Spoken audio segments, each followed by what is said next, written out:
The history of our Earth is so different from what we can imagine. Enjoy the journey. The Smithsonian, that if they found out about a large skeleton somewhere, was to go get it. I'm going to assume at least one person is right, because if one person's right, it busts the paradigm. It all goes back to the fallen cherub. And the problem with the modern day church, they have a very truncated view of the supernatural. This backdrop that's just pregnant with all kinds of meaning associated with this Mount Hermon event. Welcome to Blurry Creatures. And this guy defects from the kingdom. That's a big deal.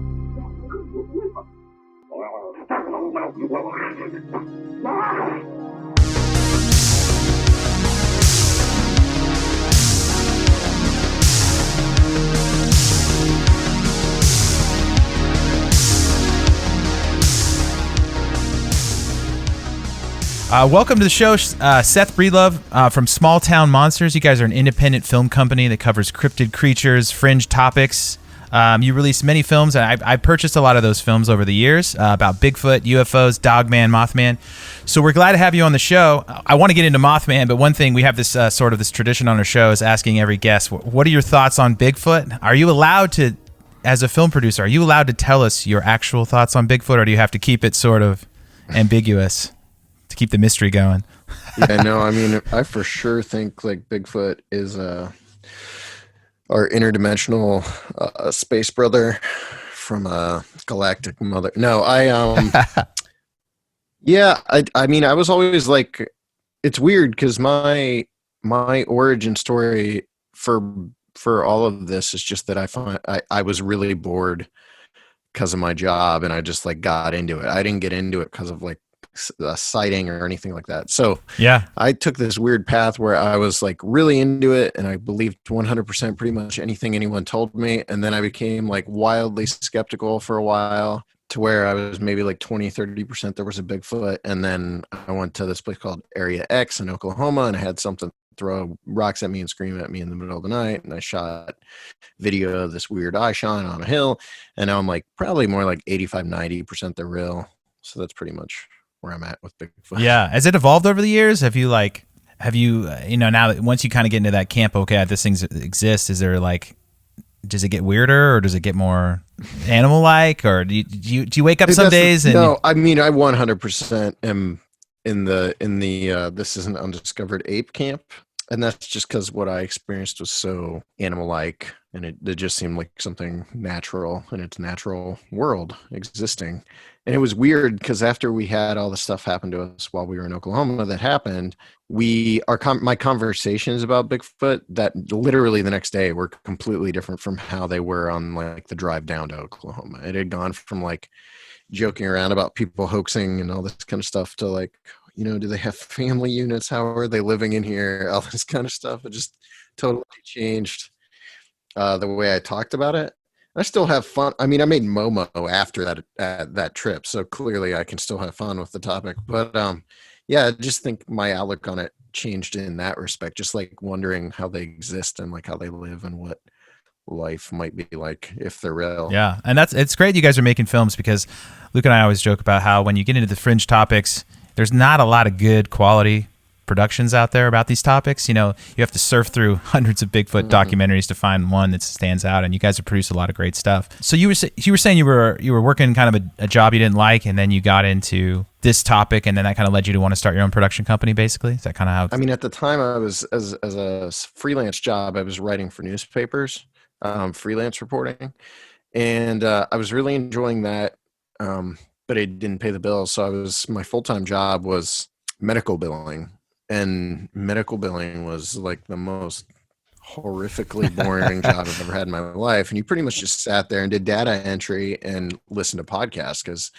you know, I mean, you turn your brain off and you just pretty much, you're on autopilot for the entire day. And so I had plenty of time to like listen to podcasts and stuff like that. So that was kind of what really drove me further into these subjects that I'd been just sort of mildly amused by for a while. And so I started listening to podcasts, and it was a weird transition because I went from mild interest into like, using my free time at my job to look up newspaper archival reports about Bigfoot in Ohio from like the 1800s. And then someone at a Bigfoot conference contacted me because I'd been posting them online. They were like, "Hey, would you do this for me?" And I was like, "Sure." So I would send him the articles and he would post them on their Facebook event page. And then that grew into like me wanting to write a book about it, Bigfoot cases around the country, called Small Town Monsters. And that was in 2013. I put together this book proposal called Small Town Monsters and sent it out to a bunch of publishers, and it was rejected by everyone. And then in 2014, I ran into these guys that had cameras, and we decided we were going to take one of the cases that I had already sort of done a lot of the preliminary research for, called Minerva Monster, and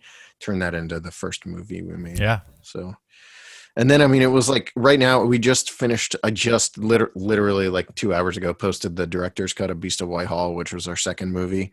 And we just posted that like free on YouTube. And that was weird because I was going through it and I was looking at the movie and it was reminding me of the weird path we've taken from like project to project. And there's never a point where we're very stable. Like as far as like, will we be able to do this much longer? You never really know. But it's funny because like you put out a movie like Minerva Monster or Beast of Whitehall, and back then we made just enough money to like keep, we'd make enough money to where we could take that money and flip it into the next project. Yeah. Yeah. You know what I mean? That was what we did starting out. And we did that all the way into 2017. So the first basically like 3 years of STM's life we were on life support from project to project until Mothman came out. And then Mothman came out, and that kind of gave us enough of an influx of cash to keep going for a year without having to be panic stricken the entire time. Yeah, I mean, I understand that. I played music for about a decade, and we toured full time for about 7 years, and I understand that whole thing. You keep rolling the dough into the next thing, and hopefully your next record takes off. But you just have to kind of build up that digital archive, and hopefully it keeps. It's funny you'd say that because like I've heard from other people when I talk to other friends that make movies. They're like, you don't make movies, like you don't run a production, but people don't build production companies out of nothing and then actually manage to make it their living. It just doesn't happen outside of Hollywood the way we did. And so what I always hear from my friends who are musicians is that what we do is way more comparable to an indie band than it is to a film production company, because we're just always creating new stuff and you're always building on what you already have, and you're re-releasing stuff, and we're just like, you never stop. I don't talk to my filmmaker friends and find that what we do is in any way comparable to what they do. We're doing something completely different that seems to resemble the indie music model more. Yeah, and I know that model well. It's a tough model. It's literally, hand to mouth. And then we had several friends they had that one hit song and then they were huge. I mean, there were days I was backstage with guys and the next couple years later they're at the Grammys. It's a really weird, it's just you're pretty much broke until you're not. And then, and in between you're just struggling the whole time. So I know what you guys are going through, but you're not, it sounds like your production company, you're building a brand, you're building movies, you're building something. You're not just getting hired to go out and film for other people. You're doing your own thing. And I love that. Yeah. I mean, we've turned down the offers at this point just because I don't, well, for one thing, that we had a manager for a while, and that was, she wanted to get us in at like, do you want me to get you guys in a History Channel to like create documentary? And that sounded like a nightmare to me. Like, and I've got friends that are Hollywood directors and they seem miserable. And I just don't like, I don't really, if I want to be miserable, I'll go back to medical billing and be able to see my kid at night. And, if I'm going to go back that route. So anyway, we just kind of do our own thing, and we've never done, I tried to do like commercial work for a little while, like shooting commercials for local businesses and like, weddings and that kind of stuff. And it was, that also seemed nightmarish. So we just do our own thing, and hopefully I mean, you mentioned a little bit about Mothman kind of being the sort of the breakout for your guys' production company. Can you talk, is that like your favorite cryptid? Is that the thing it's kind of your MO? Like every band's got like their hit song or their hit record, and they kind of, is that sort of what put you guys on the map, so to speak? I mean, I guess it's not. It's definitely not my favorite cryptid. I still think Bigfoot is like where my interests always go back. I just always go back to Bigfoot. Mothman is the one that we put out in 2017 that kind of like changed things for us. So yeah, in 2017 when we put out Mothman, it was coming off of this string of movies that just made enough for us to survive. I was still working a part-time job at that point, and my wife was working full-time. But in 2017, we had our son. So he was born in April, and Mothman came out in June. And she was on maternity leave when it came out. And it was like the most surreal thing because we were filming Invasion on Chestnut Ridge when it came out. We started filming Invasion on a Friday morning, and it came out on Thursday night at like 11:59. And so by the time we had driven from Ohio to Pennsylvania to do Invasion, Mothman was already charting, which at that point we hadn't really seen. And it was in like the top 60 in horror new releases. I'm like, whoa, that's pretty cool. Then we did our filmmaking. I mean, that movie Invasion was so insane. We were just shooting interview after interview, and we didn't get a break until that afternoon. And we got into this rental house we were in somewhere on the Chestnut Ridge, this ancient farmhouse. And we sat down at the table, and I pulled up the charts, and it was charting at like 20 overall, not genre. Like it was the 20th best-selling movie on Amazon. And I was like, what the? So we started refreshing every hour and just watching it like slowly climbing the charts. And by Saturday morning, it was the number 6 best-selling movie on Amazon. And it was above Logan, which I thought was really cool because I really enjoyed Logan. And it was just wild to watch because it was like, I mean, it was outpacing. It eventually outpaced Rogue One, just because Rogue One had been out for like 2 months at that point, but it still was cool to see it climb above it. I mean, and at that point we made enough money that we were able to, my wife was able to quit her job and focus on this and being a mom. And I was able to just focus on filmmaking full time. You hear these like crazy indie success stories where people make like $1 million over. It wasn't anything like that, but it was enough money where we could last, where we knew we could, survive. And the Kickstarter did well that year. I think it made like 40,000 or something. So we were doing well enough that we could keep it going independently. You could get the tour bus. Yeah. You weren't touring in the van anymore, right? Yeah. I mean, we're not to the, it's funny you say that. We legitimately in the last like 2 weeks started looking at like campers, just like because, an RV? Yeah, like an RV or like a travel trailer or something, just because I'm looking at how much we spend on travel costs. I'm like, man, we'd save a lot of money if we could figure out a cheap like RV alternative. Hey, I had 3 RVs in our career. We never really got to the tour bus because tour bus was $1,000 a day. And we were like, okay, well, we can get pretty dang close to a tour bus and spend $200 a day. Let's just do that. You could save $800 a day. But yeah, when you get to the House of Blues, that's when you start getting the tour bus. Yeah. But yeah, that's awesome, man. You guys were able to kind of get up the charts. And I know that feeling when you're like, you're working on this project for years on end, and then all of a sudden you're like, oh, dang, it's starting to, like, I'm not pushing this thing. It's pushing itself. And it's a cool feeling. That is a great way to put it too, because that is exactly what it's like. There does come that point where you're kind of like, okay, I'm not driving this. But I realized, it's funny, I realized that pretty early on with Amazon, because it doesn't matter how much advertising we do, how much money someone sinks into, how much of our money someone like a distributor sinks into marketing.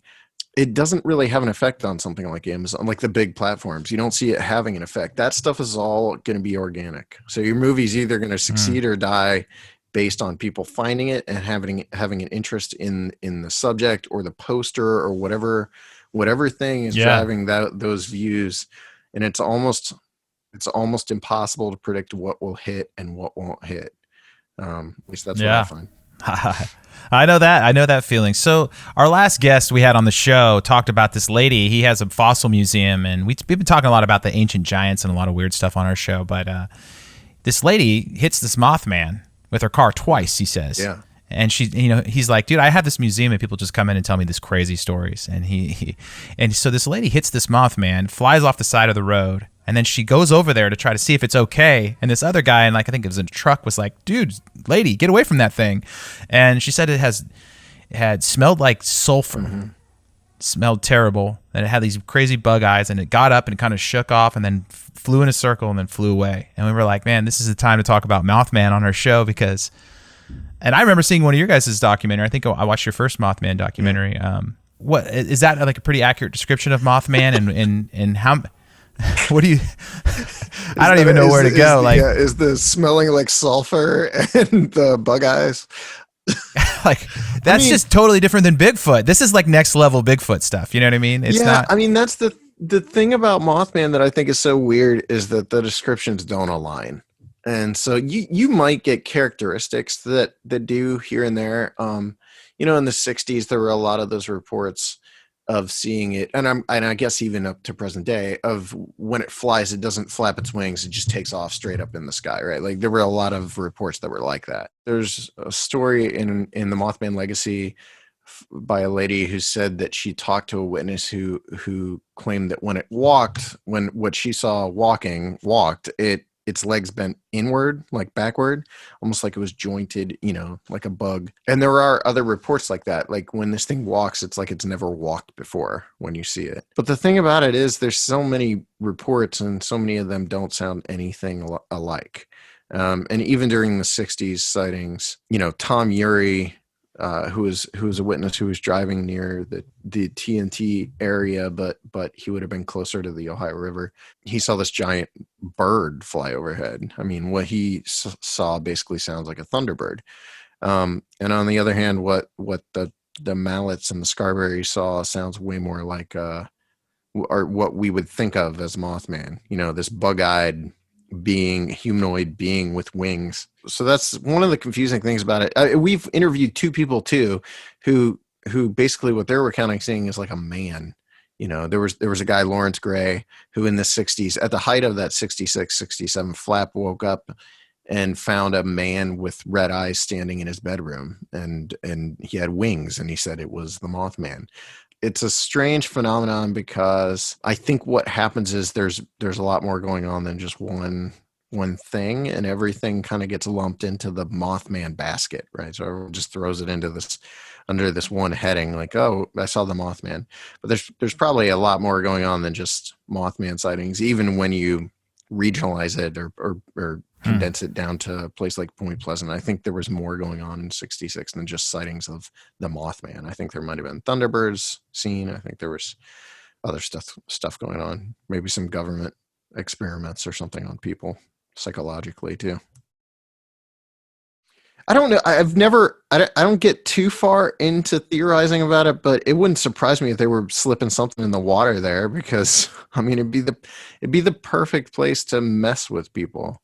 You know, you're far enough removed from the larger world that people there don't necessarily run out for help. You know, everything's condensed into that little town.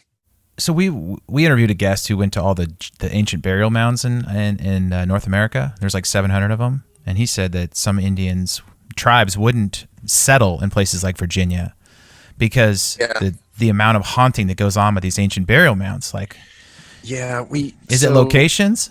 Well, see, we just had this whole discussion about that because we apparently can't stay out of West Virginia right now. We just finished this whole On the Trail of UFOs Dark Sky, which is based in West Virginia. And it's basically a big like West Virginia UFO history lesson.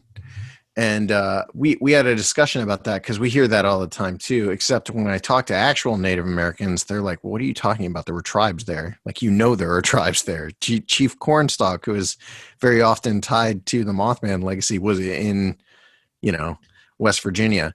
So I think what it is more than anything, when we were there, we got really into the backwoods West Virginia, right? Like the real West Virginia. And the thing about that state is, if you're traveling on horseback or even on foot, I cannot imagine that state, central West Virginia, especially being a place that would have been easy to travel through. And we know they were in Virginia itself. Like, so I'm assuming that they just avoided that part of Virginia at that time because of how difficult it would have been to travel through. It's possible that there were legends and stories that they told one another about that region, but I can't find anything historically to back that up. As cool as it is to be like, look, the Native Americans didn't even travel here because they were terrified of being murdered by Mothman or whatever. I just can't find anything to back that up. And we know that there were actually Native American tribes there. Well, maybe there were good tribes and bad tribes, just like good humans and bad humans of any kinds. You know, there were people who aligned themselves with. I mean, do you think that some of this stuff is centered around satanic activity? Do you go that far, or do you have any belief in that? I mean, I think are we talking historically or present day? I guess both, right?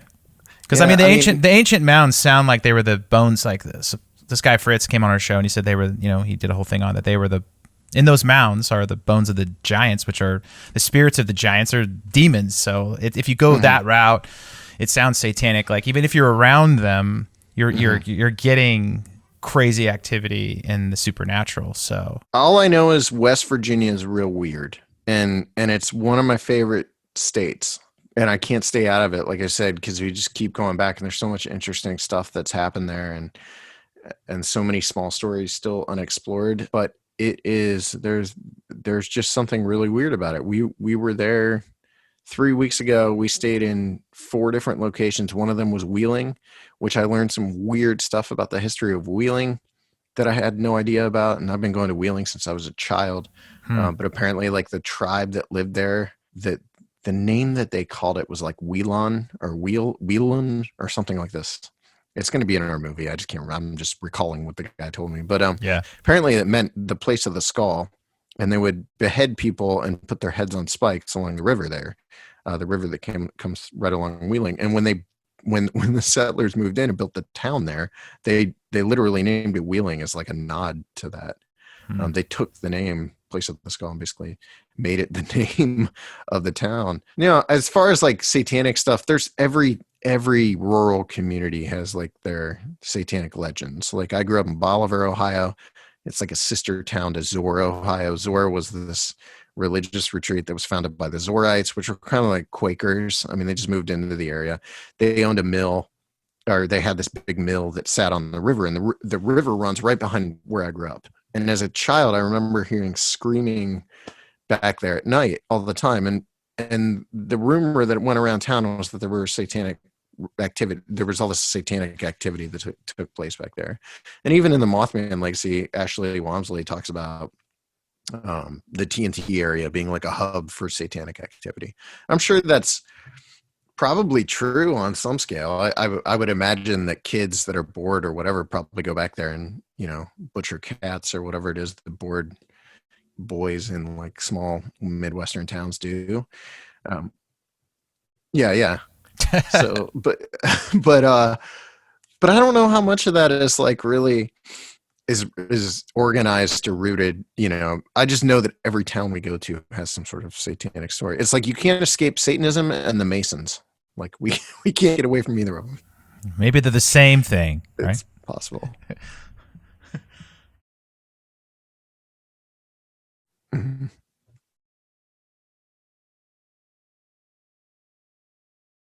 Oh yeah, I would say more so than it was in the '60s, and not necessarily that people are seeing the Mothman, but just it is very present because of the fact that the Mothman is the biggest tourist draw in that town, and it's pretty much saved that town from economic collapse. There's signs everywhere for the Mothman. There's just they have these statues. I don't know what they're made of. They're like steel or something. They're insane. They're super detailed, and they ring the town. They go all around the flood wall of the town, and then in the middle of the town, in the town square, rather than having like some sort of historical figure, the Mothman is like the hub statue in the middle of downtown Point Pleasant. So I think today, if anything, it's more present in their minds than it was even in the '60s. I mean, when the bridge collapsed in '67, I think they did everything they could to sort of get away from the Mothman at that point. Not because they connected it to the bridge collapse, just because it was one more thing to draw their attention back to this tragedy that took so many people's lives that they were connected to. People there still balk at connecting the Mothman with the Silver Bridge collapse, and I do too. I don't really connect the two either.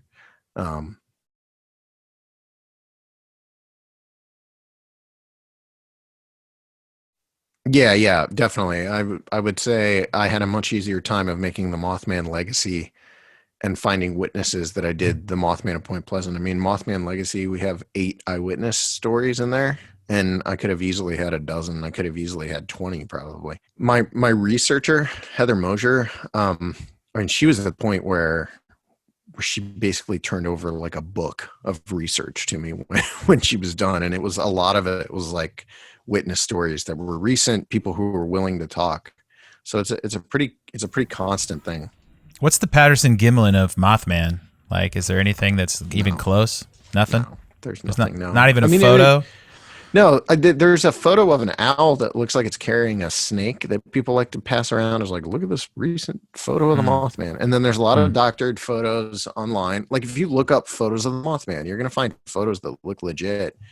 But there hasn't really been anything that you can definitively point to and say that's a cool photo of the Mothman.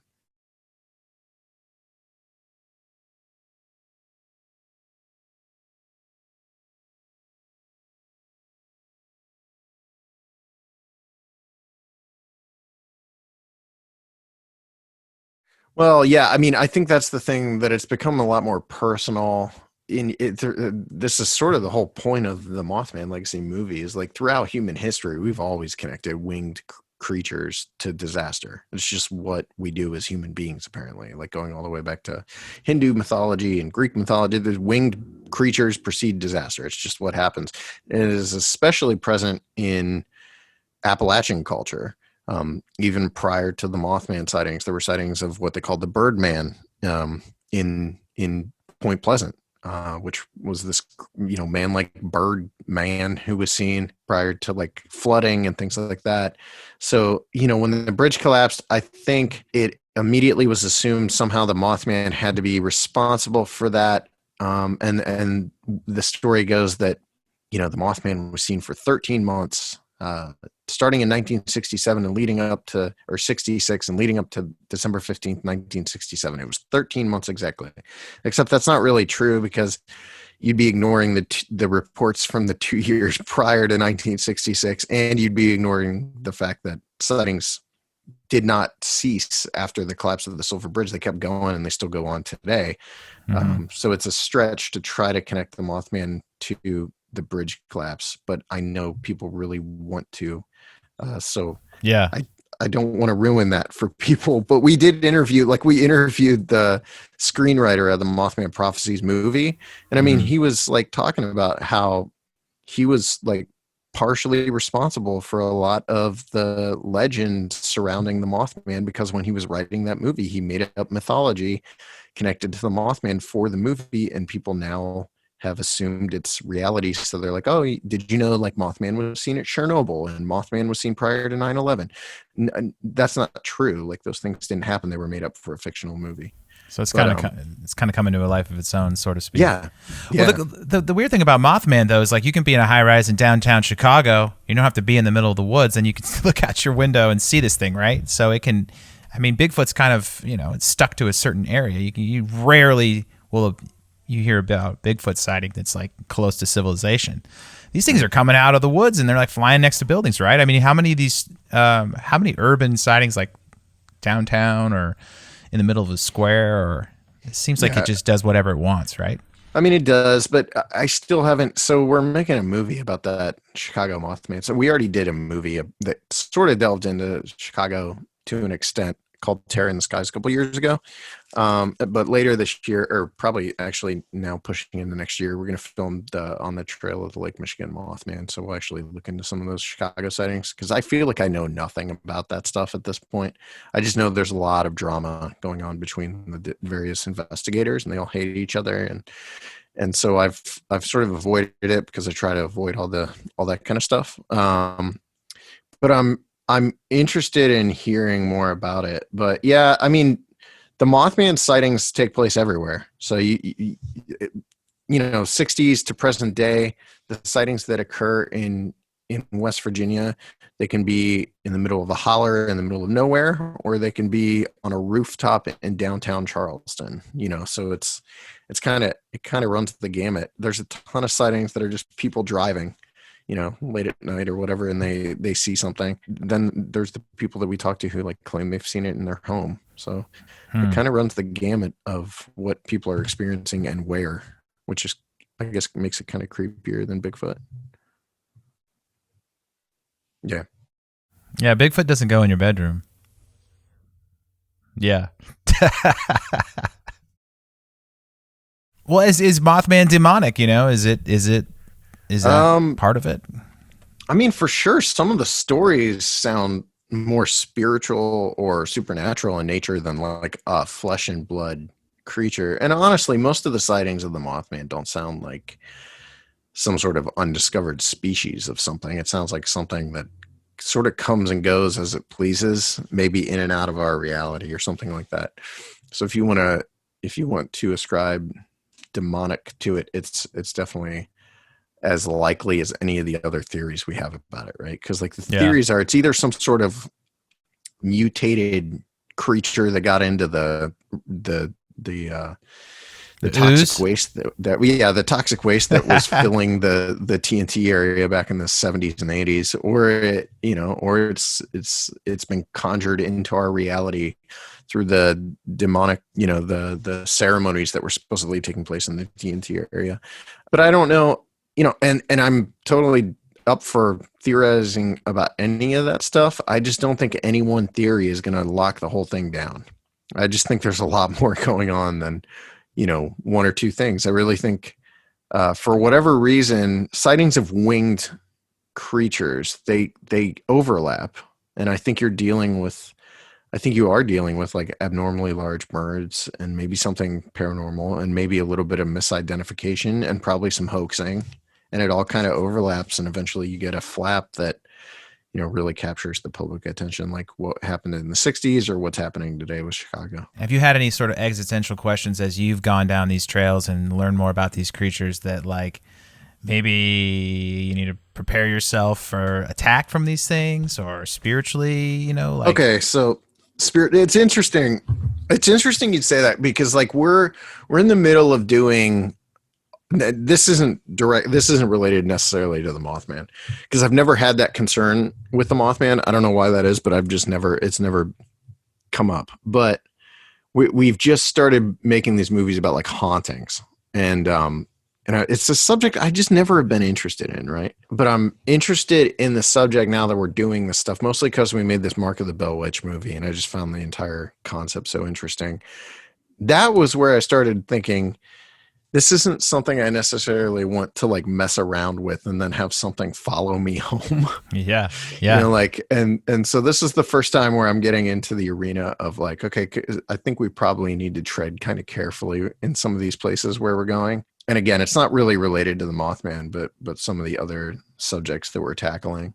But like one of the things about the way we approach this stuff is we try to do it super objectively. When we go out, we aren't necessarily out there trying to find Mothman anyway. We're pretty much just documenting the stories of the people who claim to have seen it, and townspeople and things like that. So we just did this hauntings thing Friday night. It was my first experience really being out in a place that's supposedly haunted.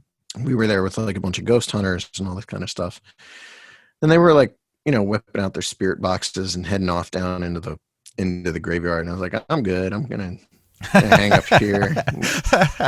Yeah. Have fun. It's not the answer you were looking for, but that's like pretty much that's the only topic where I'm really kind of concerned about what I'm messing around with. If they're coming in your rooms, like, I've heard some dogman sightings where they come into people's rooms, and Bigfoot's different. It seems to like stay away from people, and then it'll come around and watch people like a television show, but then it'll leave. It's not showing up looking at you, whoa, it's in my room, kind of thing. I don't hear any of those stories. But it's just interesting because we interviewed a guy that said, Dogman followed him home and jumped on his roof. And he was a pastor of a church. And he's like, I took some crosses, I anointed them with oil, I prayed over them, and I stuck them in the corners of my yard. So it sounds very like, vampire, you're protecting yourself against the darkness. Yeah. And it's not something to fool around with. I just thought, maybe as you go down these trails, a lot of people just, maybe they don't have belief in anything. And then you start encountering supernatural stuff. It's probably going to challenge your thoughts about that, right? Yeah, for sure. Because I mean, a lot of the guys on my crew even are like, they come from, I hate the word religion, honestly, man. I tend to go more like, I grew up Baptist. So like, I'm old school. I grew up Baptist too. Really? Yeah. So Yeah. I grew up in an old school Baptist family. So like, but like Mark Matsky, who co-writes a lot of our movies and stuff. He's a Lutheran minister. So like we're, like we all have very specific beliefs about this stuff, but, I don't think I'm scared of anything either. I don't think I'm afraid of this stuff. I just know I guess I know the boundaries I don't want to go beyond. So I'm not really, if I'm making a movie about people who claim to have witnessed this stuff, it's one thing. It's another if I'm out there trying to actively find it for myself. And so when it comes to Bigfoot, I'm cool with like going out trying to find Bigfoot. And I'm cool with that to an extent with Mothman, because I do think there's a flesh and blood component to this that is probably very mundane. But some of these topics you do got to be probably aware of, like weary of when you're looking into it.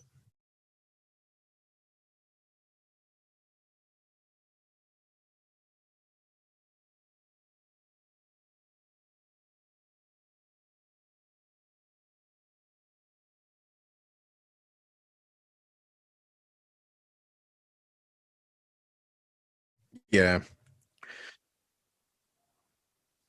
Real. There's one.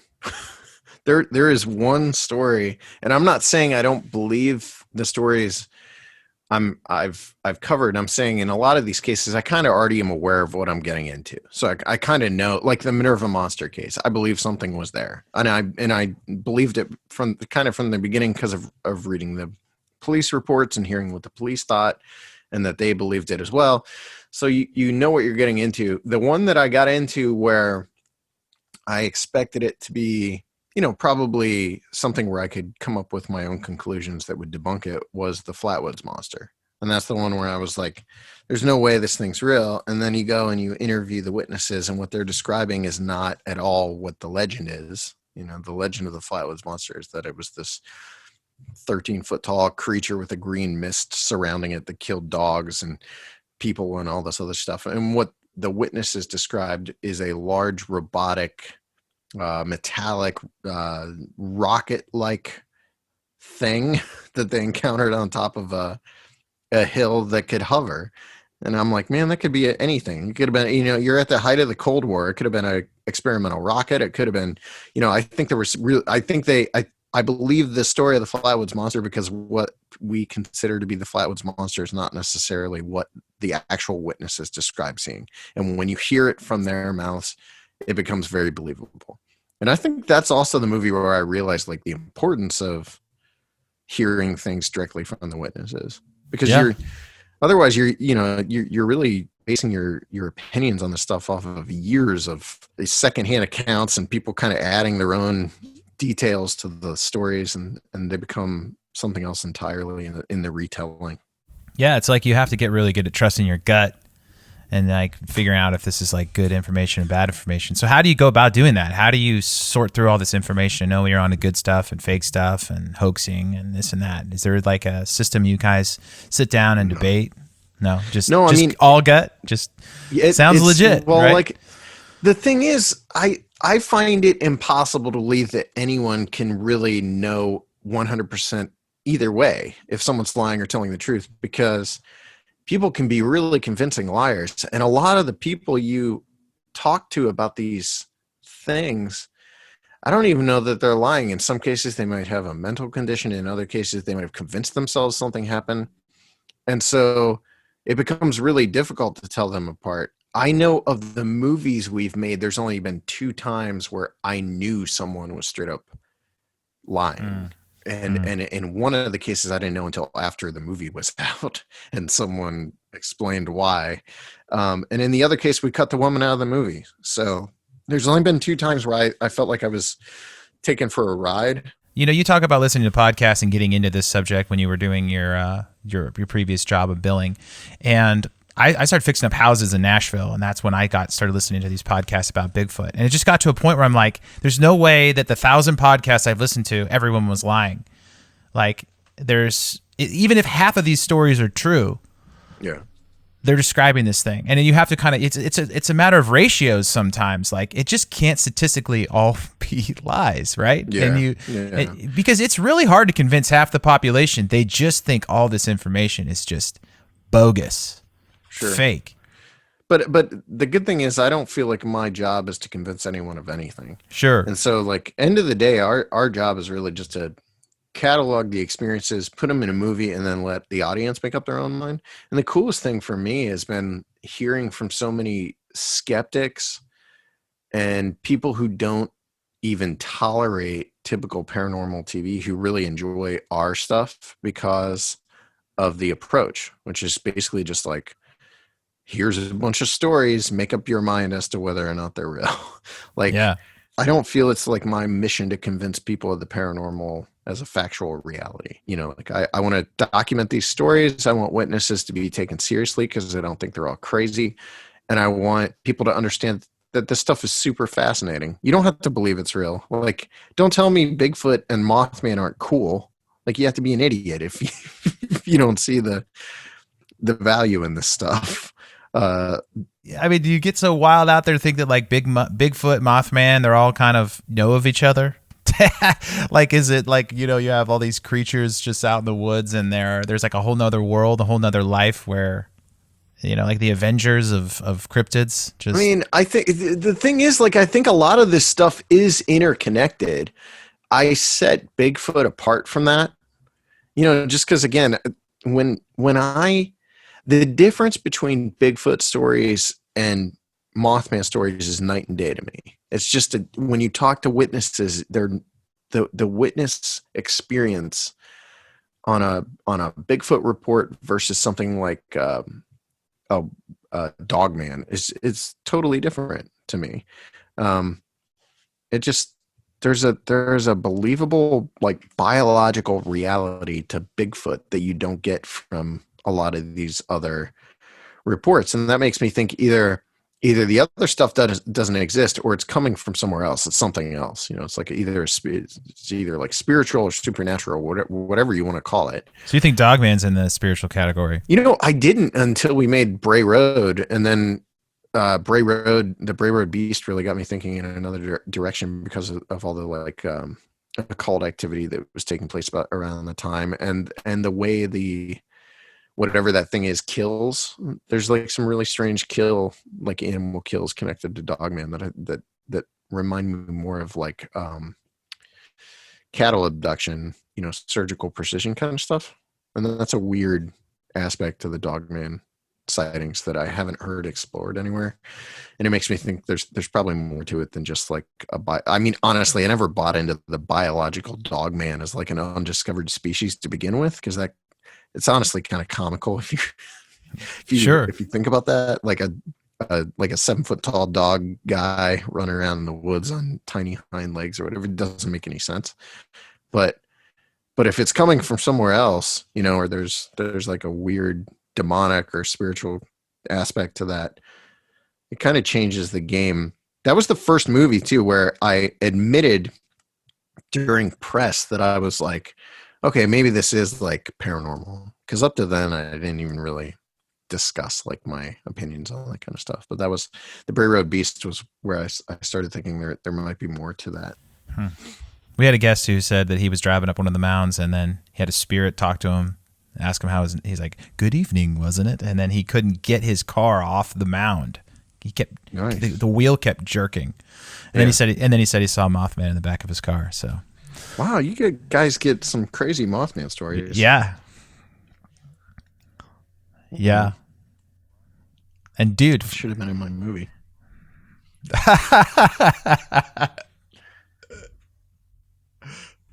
Yeah. Yeah, it's crazy. So our guest this week actually is Gary Wayne, and he talked a lot about the chimera. Have your thoughts gone back to like, you know, these half and half creatures, like, you know, the centaurs, satyrs, and all that stuff? Do you think Mothman could just be like an insect, an ancient experiment gone wrong? Sure. No, I mean, I haven't spent a lot of time thinking about that, but it's just because like My thinking when I made Legacy was so like honed in on the storytelling aspect of it, of like an evolved legend, like an evolved a story that just evolves over time and takes on a new form, and whether or not we can give life to that in some way that goes beyond just, you know, metaphysical, but maybe like, is there any way to physically create a Mothman just by talking about it over centuries? You know, I didn't get too far beyond that because our problem is we're making like 4 or 5 movies at a time. Yeah, right? yeah. So like you're doing pre-pro on like 2 movies, and then you're doing editing on another while you're doing posts on another thing, or shooting. As I was finishing Mothman, we were shooting recreations on Bell Witch. So it was, you kind of like, you pick a lane, and that's where you're going to exist with that subject, because you're already, your mind's over on the next like 2 things that are coming down the pipe. So there's so much to get into with the Mothman too, that I feel like we've barely scratched the surface with Mothman at Point Pleasant and Terror in the Skies and Mothman Legacy. In a way, like Dark Sky is a backdoor sequel to both Mothman movies, because it delves into Injured Cold and you know, some of the Grinning Man stuff, and all the Mothman stories are so connected to ufology. That apparently I can't stop covering that topic. I feel like Mothman's great because, like, you know, if you think about, like, you know, the Batman villains, right? Joker's like Bigfoot, you know what I mean? It's just always there. But like Mothman's kind of like a Batman villain that people don't know about, and I think there's some interest there. It's kind of up and coming. Like, it's one of those cryptids that's kind of coming to the surface. We interviewed a guy who talked about werewolves, like the Beast of Gévaudan, which is like in France, and that was like the 1500s. Is there any ancient sightings of Mothman? How old does these sightings go back to, or is it just mostly recent? It depends, and this is what the movie's kind of about, is like putting a new name on an old face. So people call it the Mothman, but you know, the Mothman isn't that dissimilar from like a banshee. Like a banshee is a you know, a Scots-Irish death fairy. It precedes disaster. It's got glowing red eyes, and sure, it was typically seen as a woman or a cloaked figure, but people are seeing a dude in their room with wings that tells them, you know, tragedy is coming, and it's not that far off from what we think of as the Mothman. And when you consider the fact that the Scots-Irish are the settlers that really inhabited West Virginia, you know, that's kind of interesting in itself. So there was the now that I'm talking, see, I have to shift gears because I've been so focused on Bell Witch for the last like month. There's Garuda, that's what it is. It's like a Hindu death bird, you know, that would herald disaster, and that's centuries old. There's all sorts of those stories. So the way the movie puts it, the way the Mothman Legacy puts it, is like, when you're coming from a culture, and I'm referencing, I guess, the Scots-Irish here, when you're coming from a culture that so much of their folklore revolves around winged creatures or just dark figures that herald disaster, when a winged creature with red eyes shows up in the 60s in a place that's largely inhabited by descendants of Scotch-Irish immigrants, it really wasn't that weird. Like, at least that's the way I look at it. I don't think it was that weird. I think they had a new name for it, and they slapped it on it. And for a lot of the people that would have been around in the 60s who grew up in the 20s, they were probably like, oh, this is that Birdman that used to fly around, you know, outside of Gallipolis or whatever, that people would see before their farm flooded. It's I don't think to people at that time, the Mothman was on the forefront of their minds. Yeah. Well, we've talked to a lot of guests about giants and the Celtics, and the giants were here long before people were making these Stonehenges in America and stuff. So it got pretty interesting. You think the giants? Do you have any thoughts about them? And if when's the giant movie coming? Nate and I want to be a part of that. No, I actually want to do like On the Trail of Giants, because I think the cool thing with that is you would actually have to go and try to find something, because otherwise you're not making it. Right. Like, there's no movie there unless you're actually going. You really can't interview them either. There's not too many around. Well, you could. Ouija board. Yeah, or Shaq maybe. I'm trying to think of who else would be. Yeah. But yeah, if we could get I'd love to do something about that topic because I think it's super interesting. And like I said, I mean, I think giants existed. So yeah, Goliath. So do we. Well, if you listen to our show, that's kind of what I think we're building out the history of like where all these creatures might have come from. You know what I mean? Because I've listened to so much Bigfoot activity, and it just drove me nuts that like they just keep doing the same thing, and no one ever actually goes, well, where the hell did this stuff come from? Like, there's got to be a history of this stuff, and you got to go all the way back, and then you start. Some guys will talk about the Nephilim, some guys will talk about the giants, and so we're just trying to build out that argument on our show, and then kind of give a framework to how to maybe make sense some of these other creatures. But there's so many mounds in North America. America's history from our just small time doing this show is that there's a lot of ancient history in America that they've said are Native American that aren't Native American. It predates the Native American. So there's a lot of hauntings around those mounds, and they were building these hinges and stuff. Do you find yourself in those areas when you're hearing stories? Yeah, there I mean, everywhere we're going is Point Pleasant has that history surrounding it. Wheeling is right next to Moundsville, but Wheeling has their own series of stories. And the thing about those places is their confluences for multiple phenomena. So it's not just like, oh, there's tons of hauntings here. It's like, oh, there's hauntings here, and there's poltergeist stuff, and there's UFO sightings, and you've got like winged creature sightings in the woods, and you got a Dogman, and so you've got a map with hot spots, basically. There's like activity in certain areas. It's pretty obvious. Like if you follow our stuff, these stories all kind of center around when you get the confluences, like what I'm talking about, like the portal areas or whatever, window areas, whatever you want to call it. Like the Chestnut Ridge has that history, and there's all sorts of stuff like that along the Chestnut Ridge. The Point Pleasant is considered a hotspot for weirdness that goes far beyond just Mothman. It's that, in the 60s, when everyone was seeing Mothman, they were also seeing Men in Black. They were seeing UFOs. The stuff that was going on that John Keel was writing about was way beyond just UFOs and Mothman and Men in Black, though. I mean, there were people seeing furry Mothmen running through the TNT area that had tiny wings that would fly, that looked like basically like a Bigfoot with tiny wings. And like all these like weird reports, Dogman, there's possible like Dogman tracks found by a guy named Tad Jones during the 66, 67 wave of Mothman sightings. Voices in the sky, strange vibrations in the earth. Keel writes about I forget what he calls it, but there was like a zone that he walked into one night accidentally that just immediately, like the zone of fear, I think that's what he called it. Yeah, like you'd walk into it and just freak out like immediately, and then you'd step out of it and you were fine. Then if you step back in, you were immediately like overcome with terror. And those places are for sure, like even Adams, where the Bell Witch is, which is right by you guys. I mean, you go there and there's a long history of strangeness there, and there are mounds in the area, and the sightings go run the gamut. It's not just like Bell Witch. It's weird ghost girls in the schoolhouse. There's spook lights coming across the fields behind the Bell cabin. There's sightings of giant birds. There was a sighting of a weird rabbit with a dog's body, preceding the sightings of the Bell Witch.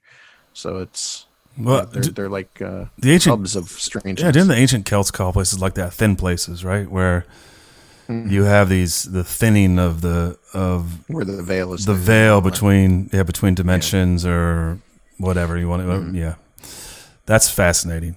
I mean, and it's not uncommon with what we heard from other people too. It's this stuff with Fritz. It's the stuff that we hear about. With Bigfoot, where there's always a lot of people will say there's UFO activity around Bigfoot, or there's lights, like when we talked about the Sierra Sound and these weird lights and orbs and stuff that surround some of these creatures, where you're having multiple types of phenomena and experiences in a similar place. And I think there's just something fascinating about that too, that there'll be places where, we talk about was it Duke saying that there's portals with giants waiting behind portals and all these different things where there's something to it, right? There's you have these places that have more activity or spiritual doors or portals or whatever you may call it.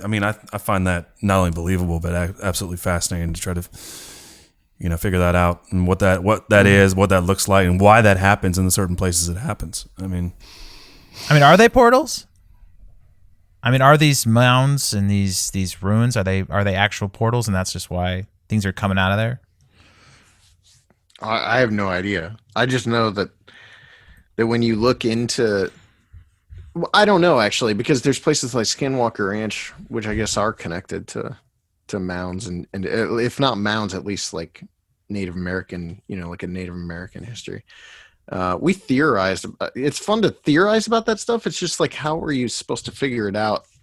Especially in the context of a movie like what we're making.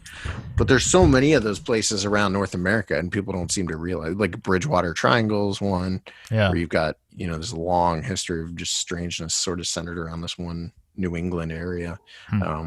The Chestnut Ridge is a big one. Yeah. Chestnut Ridge is weird too, because it's basically like a line. It's not, typically these are centered in an area, either like a triangle or a circle. And Chestnut Ridge is just like this straight ridge line that you can run for 72 miles that just has a lot of strange stuff happening along it. There's like the 300 years. The missing 411, it's like certain elevations and stuff. It gets real weird like that. Someone early on in my music career told me once, like, hey, do you guys have a mission? Does your band have a mission? And I'm like, what? We're just a band trying to make songs. Like, no. Like, what are you trying to do? And I was just like sitting there going like, what every band's trying to do. And he kept asking me, like, what are you trying to do? And I'm like, he's like, if you don't figure out what it is you're trying to do, you're never going to know when you get there. And I always thought about that for years after the fact, that like when we were building our career, we were trying to write records. I think that we lacked a mission statement. What do you think your mission statement is? What do you think ultimately you're 5 or 6 years into this? You've been making a lot of movies. Like, what is it you're trying to do? I know you say you kind of keep things a little ambiguous for the audience to kind of conclude what they think, but in your heart, what do you think you're trying to do? What's the ultimate goal here? Well, I come from a family of historians. So my parents owned a historical bookstore, and I grew up on the road doing book shows and symposiums and stuff like that. So our mission statement has always just been to capture that history in a bottle. People don't take these stories seriously, and they disappear.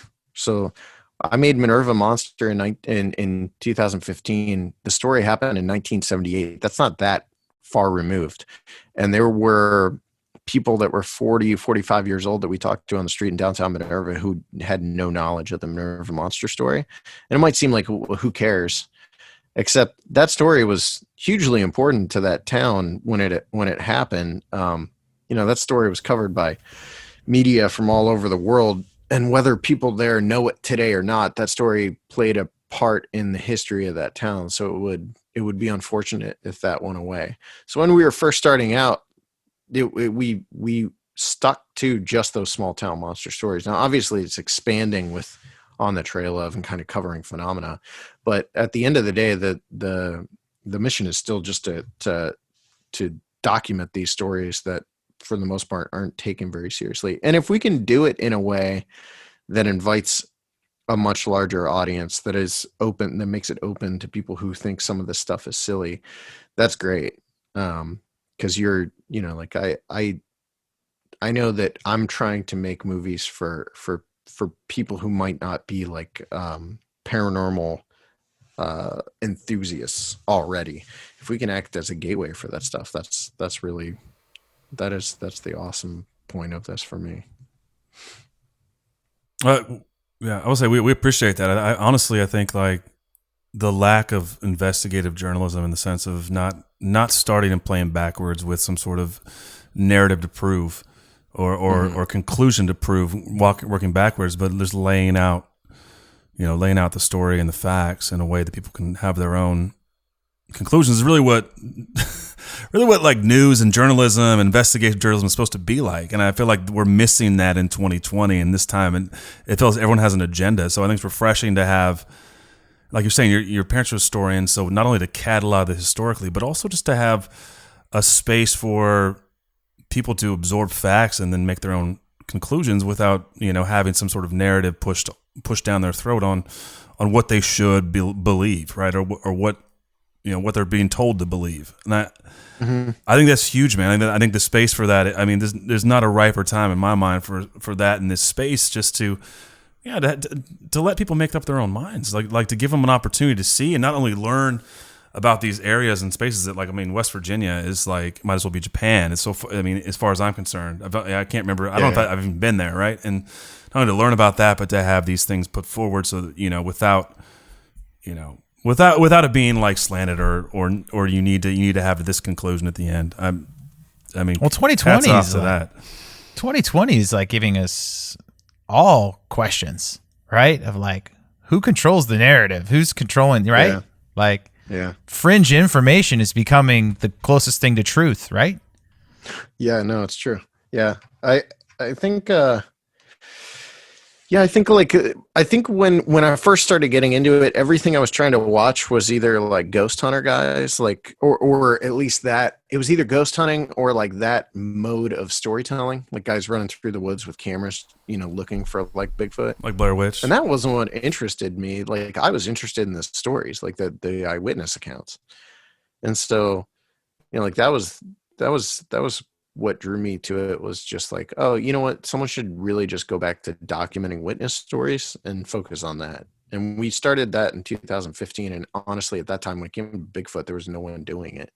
And I think it's becoming a little more common today. You can find all sorts of like indie docs on Prime now that's what they're doing. But when we made Minerva in 2015, it was like the first of its kind in a while. Like people hadn't seen it since like, Mysterious Monsters and In Search Of.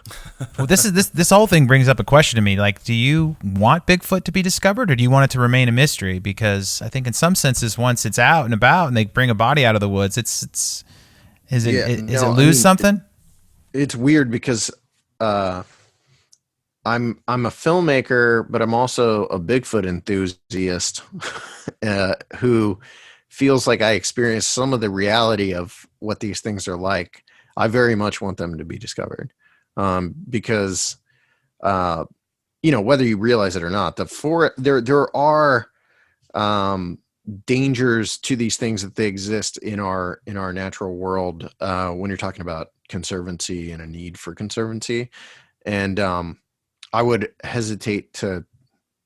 Oh, this is always tough to know how to talk about without someone thinking I'm like Greta, but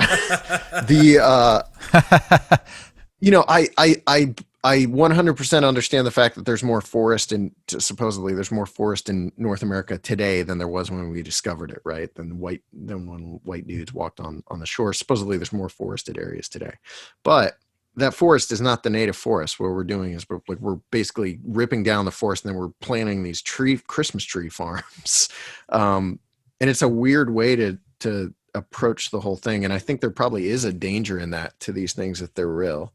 I don't think the people are out there like hunting and shooting them, and I don't think that would ever become a danger because they seem pretty good at being elusive. But I think there probably is a danger to them just existing naturally. Well, there's a danger to us too, right? The habitat.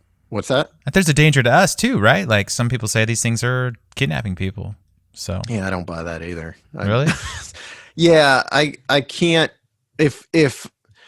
Yeah, this will take us into some weird places if we go here, because I make enemies really easily when it comes to Bigfoot. But I think there's a lot of people pushing agendas right now with Bigfoot, where it's like, yeah, Bigfoot's like kidnapping people and beheading them and all that kind of stuff. I think if that was true, we would know they exist. I think if it was really to the point where Bigfoot is murdering hundreds of people per year in the forests of North America, that we would definitively know they exist.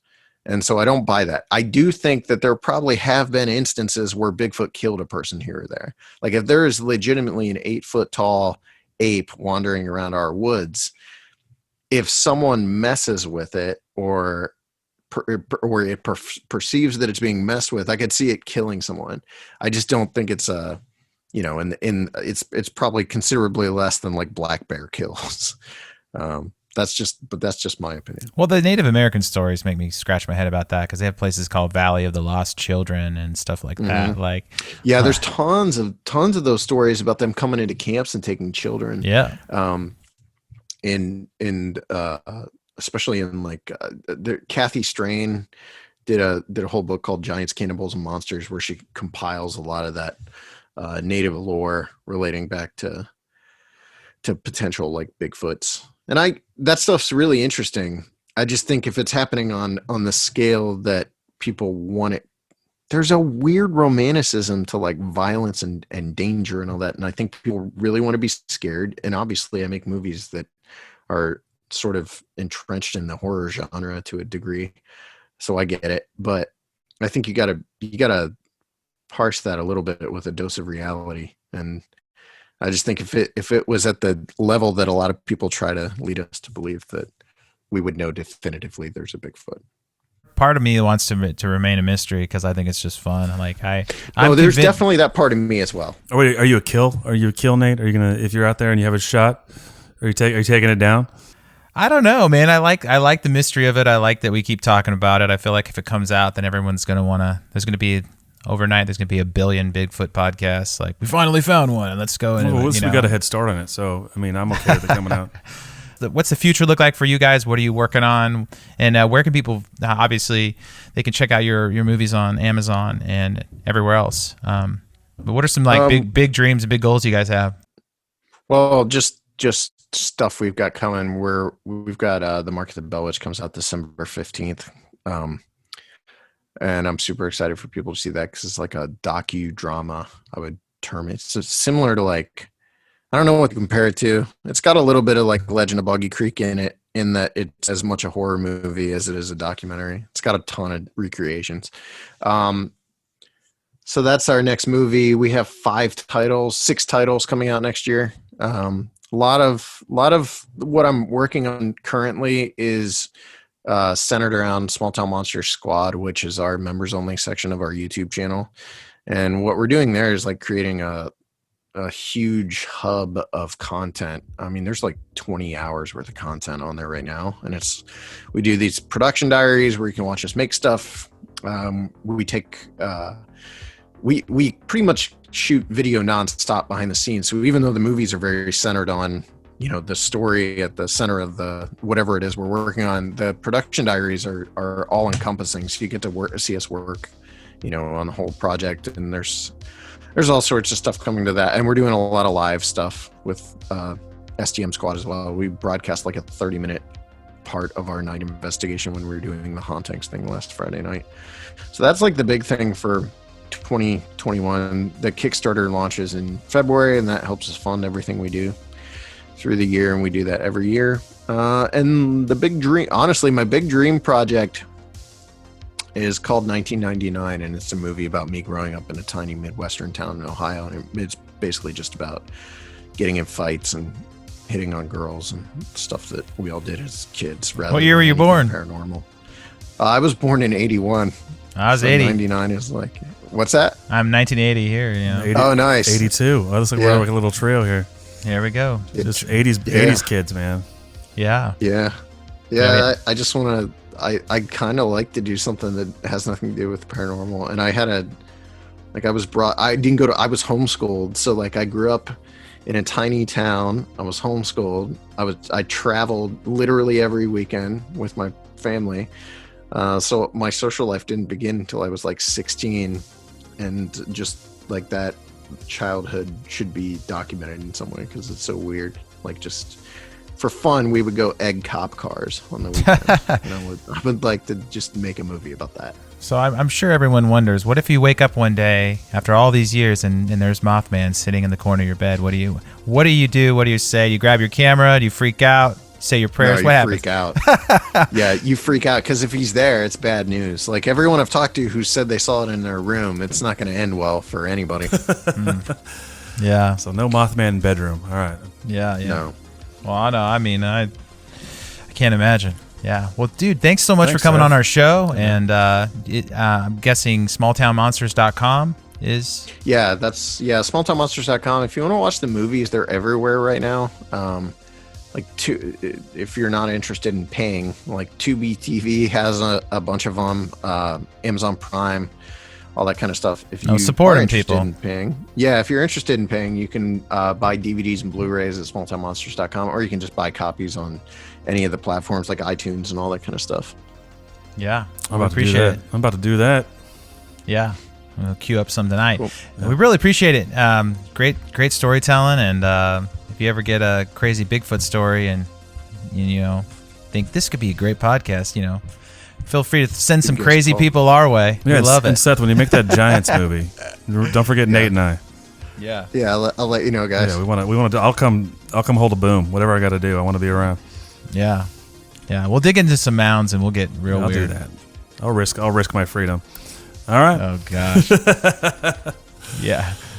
All right, man. All right, thanks, We'll appreciate it. Appreciate we'll let you know when it comes out. Guys. All right. Cool. All right, buddy. Take care. See y'all. Yeah.